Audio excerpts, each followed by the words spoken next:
101 Essays That Will Change the Way You Think by Brianna Wiest.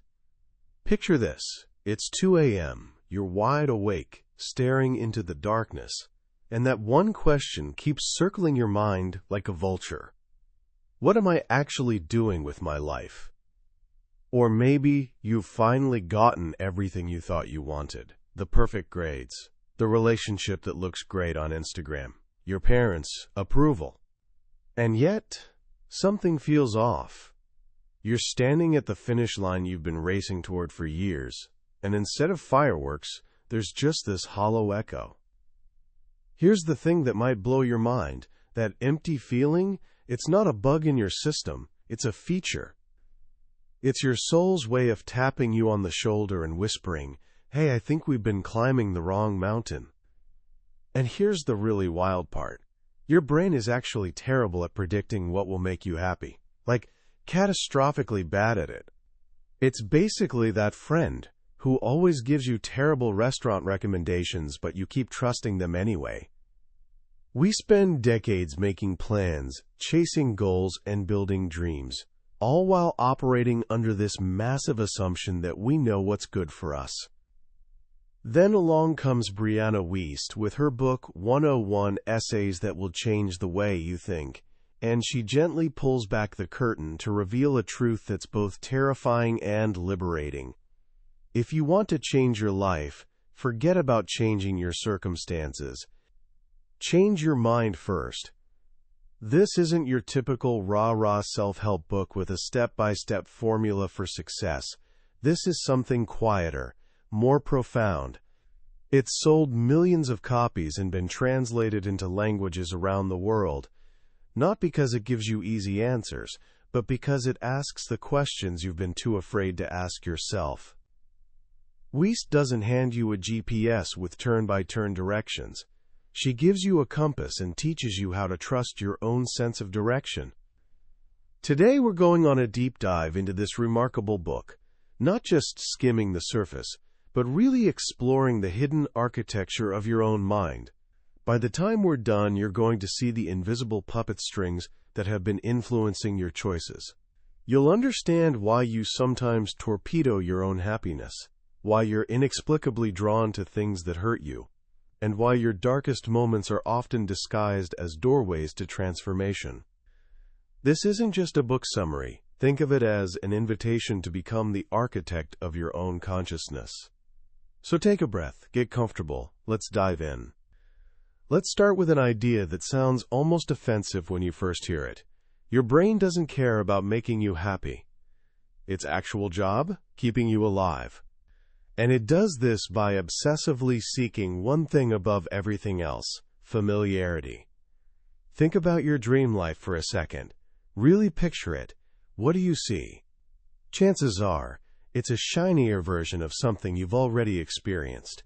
A relationship like your parents had, but better. A career like the ones you've seen on TV. Your brain, for all its incredible processing power, is basically just remixing old content.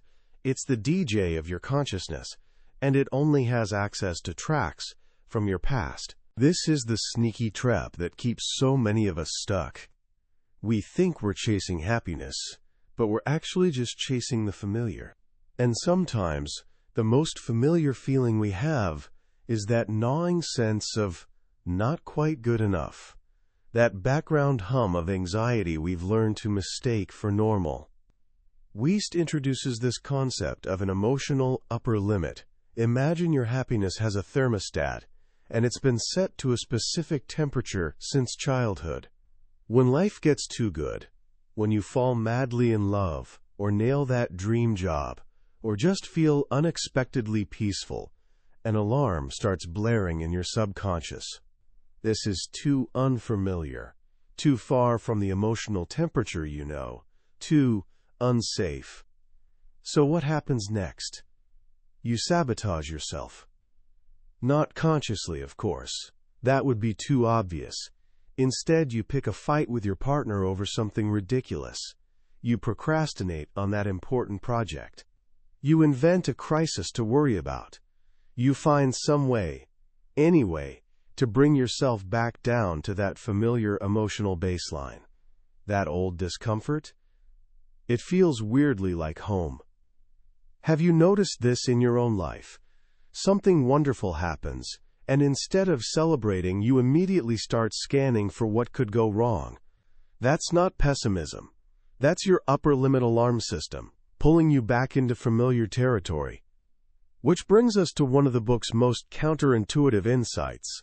The things that scare you aren't always danger signs. Often fear is literally pointing you toward what you need to do most. Wiest drops this truth bomb. Fear equals interest. If you genuinely didn't care about something, you wouldn't fear it. You'd just scroll past it like you do with 90% of your life. But when you feel that spike of fear about speaking your truth, starting that creative project, telling someone how you really feel, it's because you're deeply invested. You care. A lot, and you're standing right at the edge of your comfort zone, which happens to be the only place where actual growth occurs. Think about someone who's terrified of heights. They're not just afraid of falling. There's something about the vast open space, the incredible view, that fascinates them. The fear and the fascination are dancing together.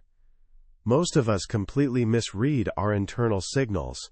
We've been taught that happiness equals good and fear equals bad, that our instincts are this reliable GPS telling us to run from pain and sprint toward pleasure. But emotionally intelligent people understand something more nuanced. They know that sometimes the greatest discomfort comes right before the greatest breakthrough. That feeling of everything falling apart? It might not mean you're on the wrong path. It might mean you're finally on the right one. It's the sensation of your old self dissolving to make room for who you're becoming. Wiest identifies a whole collection of uncomfortable feelings that are actually growth indicators disguised as problems. Feeling lost, for example.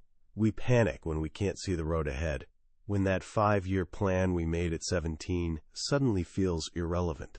But feeling lost often means you're becoming more present.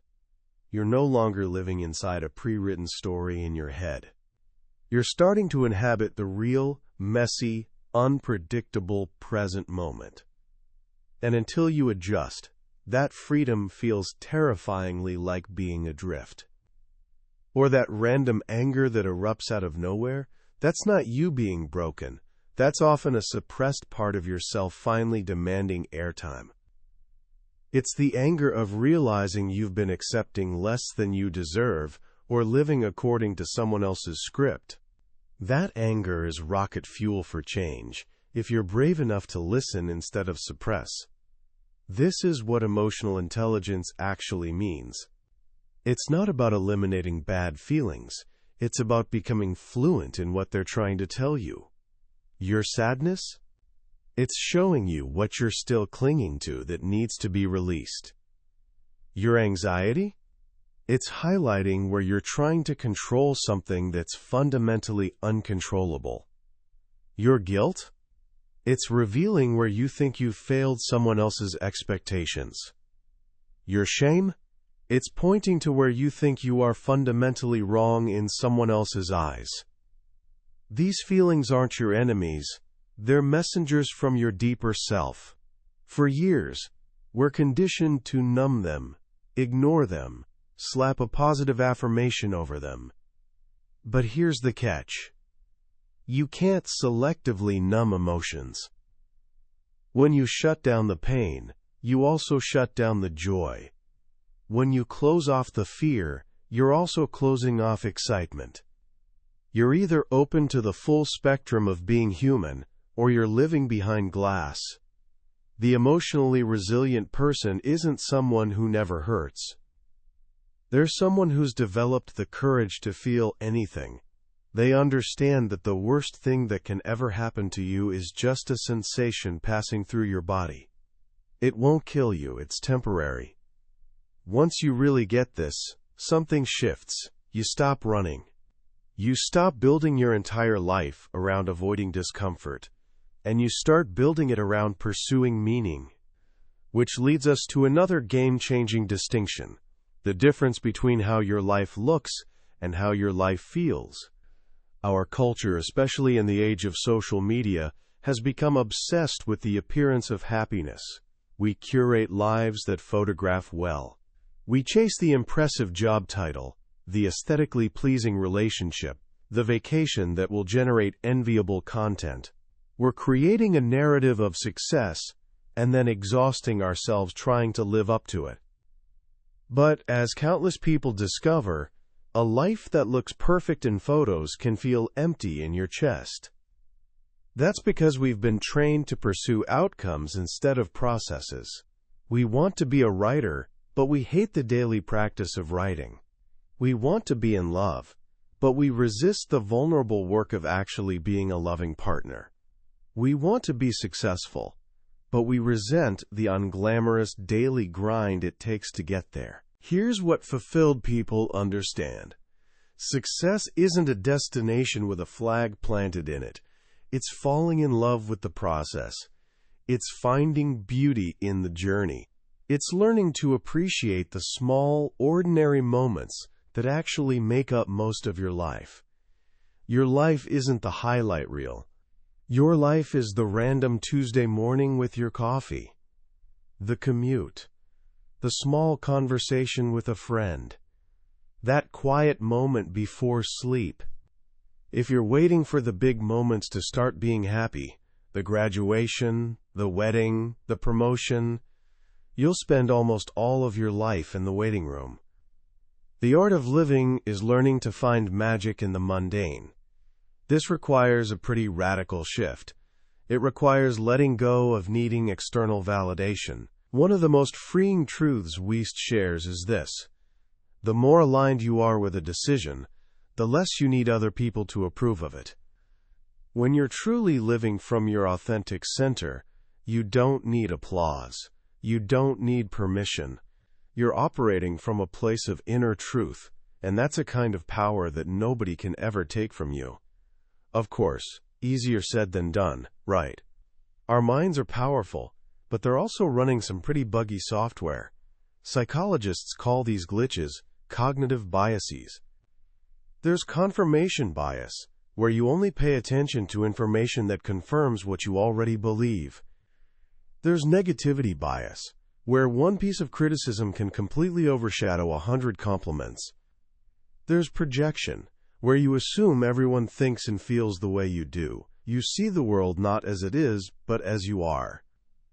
And then there's extrapolation, one of the most destructive patterns. This is when you take your current moment and project it onto your entire future. Bad day, bad life. Feeling lonely now? You'll be lonely forever. Your brain treats this moment like a permanent condition. Emotionally intelligent people learn to catch these biases in action. They don't believe every thought that wanders through their head. They become observers of their own thinking. They can notice a negative thought and think, there's my negativity bias doing its thing, without letting it hijack their entire reality. This is what thinking about your thinking actually means. It's a skill, and like any skill, it takes practice. It requires questioning yourself, challenging your assumptions.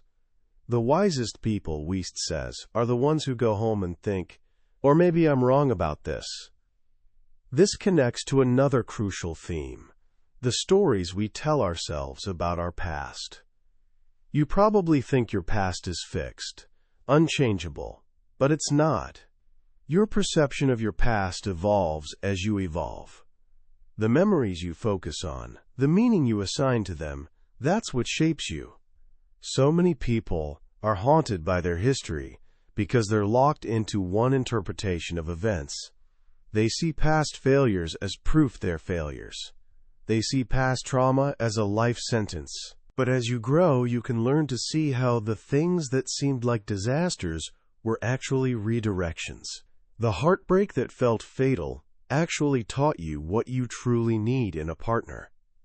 The job you lost forced you to discover work you're actually passionate about. Your past didn't prevent you from having the life you want, it prepared you for it.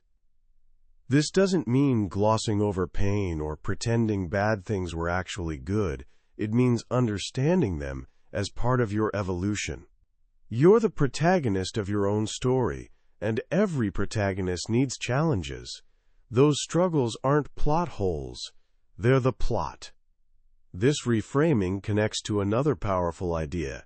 The things that irritate you about other people are often things you can't see in yourself. Welcome to the concept of the shadow self. These are parts of you that you were taught were unacceptable. Maybe your anger, your ambition, your neediness. So you buried them, pushed them into the shadows. But they don't disappear. Instead, when you see someone else expressing those traits, it triggers you. You're not actually angry at them. You're angry because they're reflecting a disowned part of yourself back at you. You're fighting against your own desire to integrate that part back into wholeness. Your irritation is self-recognition. The things you admire in others are things you possess but haven't fully claimed. And the things you despise in others are things you haven't learned to accept in yourself. When this clicks, your relationships transform completely. Every interaction becomes an opportunity for self-discovery. That annoying coworker? That frustrating family member? They're all mirrors. They're showing you the parts of yourself that need attention. This journey toward self-awareness isn't about becoming perfect. It's about becoming whole. It's about embracing all of yourself, the light and the shadow. It's about releasing the expectations you've been carrying around like weights. We all grow up with a script, a story about who we're supposed to be, what we're supposed to achieve, and according to what timeline. Your 20s are for grinding, your 30s for settling down, your 40s for maintaining, I guess. But life doesn't follow a script.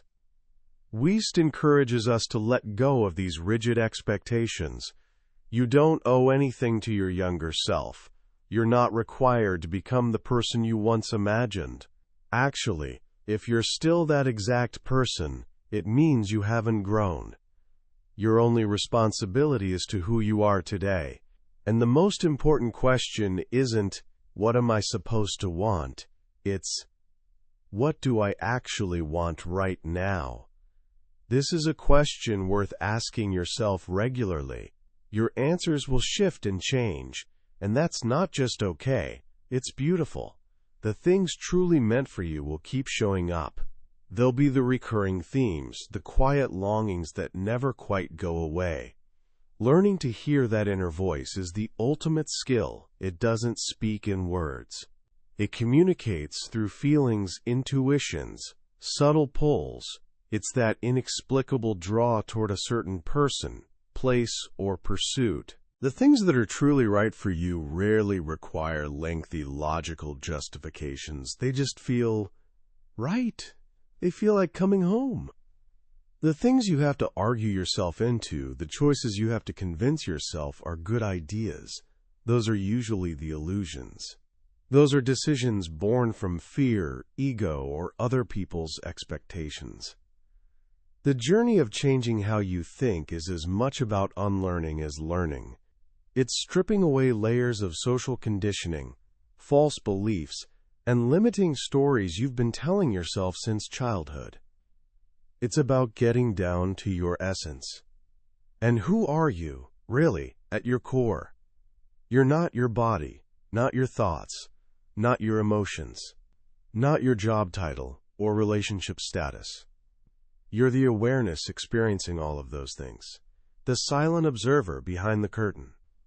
This might sound abstract, but it's actually incredibly practical. When you identify with your thoughts, you're at their mercy. When you identify with your body, you live in fear of aging and decay. When you identify with your roles, you're devastated when they change. But when you identify with the awareness that is fundamentally you, the timeless, unchanging essence, you find a peace that can't be shaken by life's constant changes. This is true freedom. It's the freedom to experience life fully without being attached to outcomes, the freedom to love deeply without fear of loss, the freedom to be exactly who you are without needing anyone's approval. This isn't something you achieve overnight. It's a daily practice. It's the practice of learning how to think. It's choosing, again and again, to see the world not as a collection of problems, but as a field of possibilities. Every obstacle becomes an opportunity to grow. Every heartbreak becomes an opportunity to heal. Every moment of uncertainty becomes an opportunity to trust. Everything is happening for you, not to you. This might be the most liberating perspective shift of all. When you choose to believe that life isn't happening to you but for you, everything transforms. You're no longer a victim of circumstance. You're a co-creator of your reality. The challenges you face aren't punishments. They're assignments. They're perfectly calibrated to teach you exactly what you need to learn. Your life is a custom curriculum designed for the evolution of your soul. And the final lesson? It's simple. It's the art of acceptance, the art of letting go, the art of realizing you don't need to chase happiness because it's already within you. It's your natural state. The work isn't finding it. It's removing everything that's blocking it. And that journey, it's worth every step. As we wrap up this exploration of 101 essays that will change the way you think, let's just sit for a moment with the beautiful simplicity of what Brianna Wiest is offering. In a world constantly screaming at you to be more, do more, have more, this book is a quiet voice whispering something revolutionary. You're already enough. The happiness you're seeking isn't hiding in the next achievement, relationship, or purchase. It's here, now, in this exact moment, waiting for you to notice it. What makes this book especially powerful is that it gives you permission to be uncertain, permission to feel lost, permission to change your mind about who you thought you'd be. It dismantles the crushing pressure that culture places on young people to have everything figured out. Here's the truth nobody tells you. Nobody has it figured out. The wisest people are just the most comfortable with that reality. They understand that life isn't about reaching a final answer. It's about learning to live gracefully with the questions. The ideas we've explored today, observing your thoughts, understanding your emotions, embracing discomfort, reframing your past, these aren't just interesting psychology. They're practical tools for living a more meaningful, peaceful life. They're keys to a kind of inner freedom that no external success can provide. If there's one core lesson to take from this book, it's this. Your primary relationship is with yourself. Every other relationship is just a reflection of that one. How you talk to yourself, treat yourself, accept yourself, that sets the standard for everything else. So how can you actually use these ideas starting right now? Here are 3 simple practices. First, grab a notebook. Tonight before sleep, answer this one question. What would I do if I knew nobody would judge me? Don't censor yourself. Just write. See what emerges. This is your first step in learning to hear your own inner voice. Second, for the next 24 hours, practice noticing. Pick one simple, ordinary thing. Your morning coffee, sunlight on your skin, the rhythm of your breath, and give it your complete attention for just a moment. This is the beginning of learning to live in the present, which is the only place life actually happens. Third, practice self-kindness. Next time that critical voice pipes up telling you you're not good enough, pause. Ask yourself, what would my wisest, kindest friend say to me right now? Then say that to yourself. As Wiest reminds us, you need to be kindest to yourself when it seems least deserved. That's our journey through 101 essays that will change the way you think by Brianna Wiest. We've covered some serious ground today, but remember, a summary is like looking at a photo of a beautiful landscape. The real magic happens when you walk through it yourself. The true power of this book isn't just in the ideas, but in how Wiest's writing makes you feel seen and understood. If anything today resonated with you, if it sparked even a small flame of recognition, I encourage you to pick up a copy. Reading it isn't just about learning. It's an experience that can genuinely shift how you see yourself and the world. You'll find a link in the description below. If you found value in this summary, please show your support by hitting that like button and subscribing to the channel. You won't want to miss our next deep dive into another transformative book. Your support helps us bring these powerful ideas to more people. Let's keep growing together.